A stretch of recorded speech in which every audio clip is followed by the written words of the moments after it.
pejabat desa yang saya hormati dan saya banggakan, selain penanganan, pencegahan dan penanganan, dana desa harus digunakan untuk padat karya tunai desa.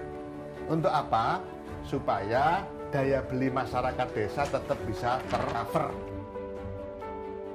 Pertama, harus melibatkan kelompok miskin, melibatkan pengangguran, melibatkan setengah pengangguran, atau kelompok-kelompok marginal lainnya. Upahnya harus diberikan setiap hari, tidak boleh mingguan. Ada 3 yang bisa digunakan dengan cara padat karya. Pertama, infrastruktur fisik, ya. Yang kedua, pertumbuhan ekonomi. Warga desa rame-rame, ya, dikasih bahan mentah untuk bikin masker, untuk bikin disinfektan, untuk bikin kaos tangan. Barangnya diambil oleh BUMDes, dijual. Pokoknya jangan bikin kerumunan. Iya, ya. Betul Bapak.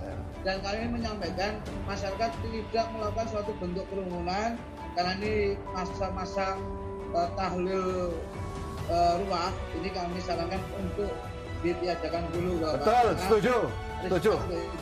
Tahlil di rumah masing-masing. Inti dari pencegahan itu adalah bagaimana warga desa yang dari luar, maksudnya pertama dari luar kota, dari luar provinsi, dari luar negeri, bahkan dari luar desa pun harus diantisipasi. Dana desa dibolehkan untuk mensuplai vitamin kepada mereka-mereka yang rentan kesehatannya, yang usianya tua dan rentan.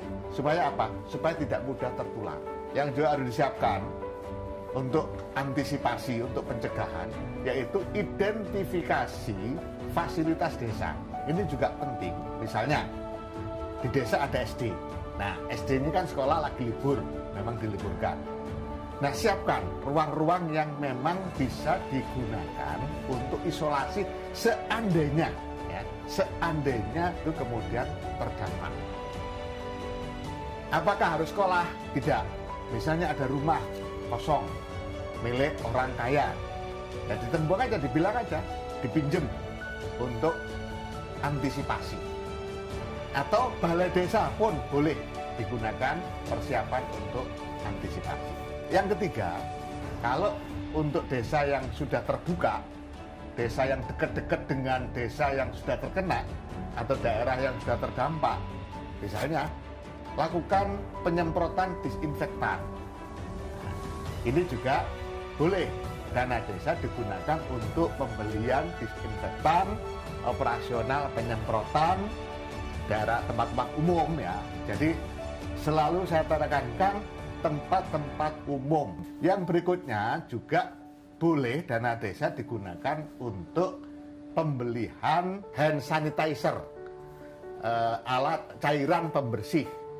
Nah, cairan pembersih, tetapi tempatnya di mana? Harus ditempatkan tempat-tempat umum. Dana desa juga bisa digunakan untuk operasionalisasi pencatatan, ya, pencatatan warga desa yang keluar maupun masuk. Warga desa yang mau keluar dikasih briefing, dikasih penjelasan. Pertama, tentang lokasi yang dituju, harus betul-betul lokasi yang aman. Kalau lokasi sudah tidak aman, disarankan untuk tidak dilanjutkan. Kalau terpaksa harus keluar, harus dikasih pesan pakai masker, harus bawa pencuci tangan. Jadi warga desa yang baru masuk dari luar, ya, tadi yang pamit keluar terus masuk lagi, semprot disinfektan dulu seluruh tubuhnya, baru dipersilakan masuk. Nah, semua gerbang desa silakan disiapkan itu untuk pencegahan. Dana desa boleh digunakan untuk bikin posko, digunakan untuk bikin disinfektannya, digunakan untuk bikin alat semprotnya dan seterusnya. Warga desa yang baru pulang dari luar daerah, tolong diajak ngomong yang enak, ya, diajak ngomong yang enak. Kalau bisa sebelum masuk desa dilakukan pemeriksaan kesehatan di puskesmas atau rumah sakit terdekat. Insya Allah kalau seluruh desa melakukan protokol kesehatan dengan benar dan disiplin, maka virus COVID-19 tidak akan ada yang bisa masuk desa kita. Penanganan dilakukan bagi mereka yang PDP, pasien dalam pemantauan. Pasien dalam pemantauan diupayakan disampaikan informasinya, misalnya pasien dalam pemantauan itu dia demam, dia sakit batuk-batuk, nggak sembuh-sembuh, dia flu dan seterusnya, segera dilaporkan kepada rumah sakit untuk dilakukan pengecekan dan seterusnya. Dan sementara yang tadi rumah isolasi atau sekolah isolasi tadi bisa digunakan untuk karantina sementara sambil menunggu petugas pemeriksaan dari rumah sakit atau puskesmas terdekat. Yang kedua, di samping itu pengawasan pasien dalam pengawasan yang sudah betul-betul terkena. Yang sudah betul-betul terkena langsung dibawa ke ruang isolasi. Ya, yang sudah disiapkan, ditutup sedemikian rupa, suplai makanan disiapkan, boleh dana desa digunakan untuk menyiapkan makanan.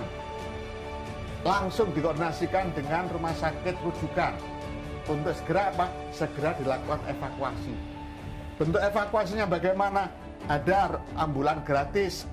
Kalau terpaksa ambulan gratisnya penuh, banyak yang meminta, boleh dana desa digunakan untuk menyewa mobil mengantarkan pasien yang sudah positif tadi sampai ke rumah sakit. Nah, kemudian ruang isolasi yang sudah digunakan untuk karantina dan isolasi tadi dibersihkan lagi dengan disinfektan, disemproti dan seterusnya. Dana desa boleh dilakukan untuk itu. Segala bentuk penanganan, pencegahan dan penanganan COVID-19 terus-menerus berkonsultasi dengan pemerintah melalui Dinas Kesehatan, bisa juga DPM, bisa juga Badan Penanggulangan Bencana Daerah. Desa-desa yang APBDes-nya sudah selesai, dana desanya sudah cair, tolong ketika APBDes-nya tidak fokus pada dua hal ini, lakukan revisi APBDes atau perubahan APBDes. Rujukannya jelas, ada surat Permendagri, ada di surat edaran Menteri Desa nomor 8 tahun 2020 bulan Maret, saya yakin sudah beredar semua. Di situ ada dengan merujuk pada peraturan Menteri Dalam Negeri terkait dengan pengelolaan dana desa. Itu bagaimana melakukan perubahan APBDes. Bagi desa yang sudah APBDes-nya selesai, tapi dana desanya belum cair, lakukan perubahan APBDes. Fokus dua hal, padat karya tunai desa dan urusan COVID-19.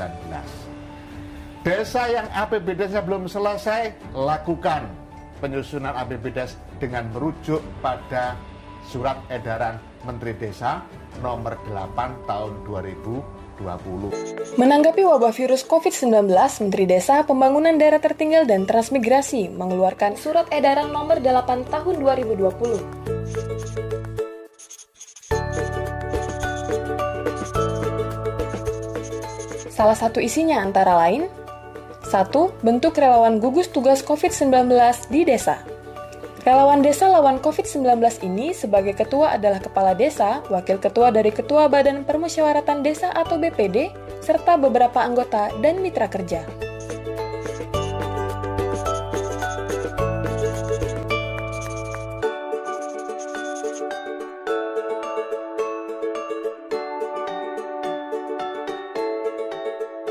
Dua, kenali gejalanya. Gejala klinik COVID-19 adalah demam, batuk pilek, gangguan pernapasan, sakit tenggorokan, dan letih lesu.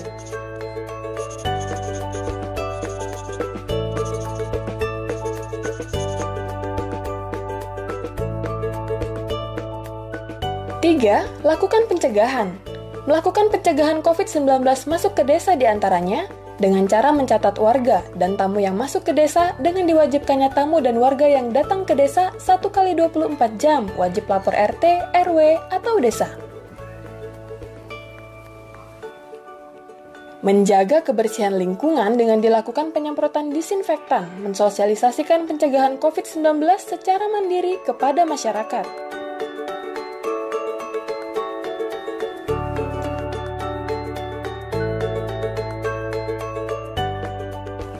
4. Tangani jika gejala ditemui. Jika ada gejala ditemukan, maka pastikan dan koordinasikan dengan dinas kesehatan terdekat.